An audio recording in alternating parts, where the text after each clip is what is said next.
আজকের YouTube শর্টসে cooking video হলো কাঁচা আমের চাটনি।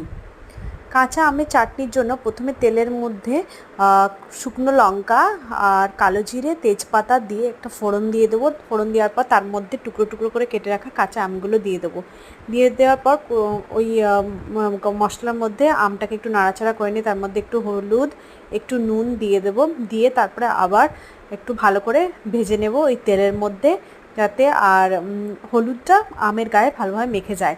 আমটা দেখতেই পাচ্ছেন একটু নরম এসেছে। আরও সফট করার জন্য এর মধ্যে এক গ্লাস জল দিয়ে দেবো। দিয়ে আমটাকে একটু ফুটতে দেবো যাতে একটু সফট হয়ে যায় আচারটা, তখন আরও ভালো হবে। একটু ফোটার পর এর মধ্যে দিয়ে দেবো চিনি। যেহেতু এটা মিষ্টি আচার বানাচ্ছে তাই এর মধ্যে চিনি দিয়ে দিলাম।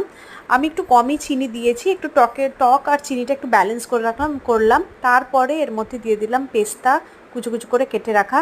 কাজু বাড়িতে ছিল না তাই আমার হঠাৎ মাথায় এলো যে পেস্তা দিয়ে দিতে পারি, পেস্তাও একটা ভালো টেস্ট দেবে। তো ওভারঅল চাটনিটা খুবই সুন্দর এবং টেস্টি হয়েছিল। আফটার ডিনার এটা আমরা ডিনারে অ্যাজ আ ডেজার্ট খেতেও পারি।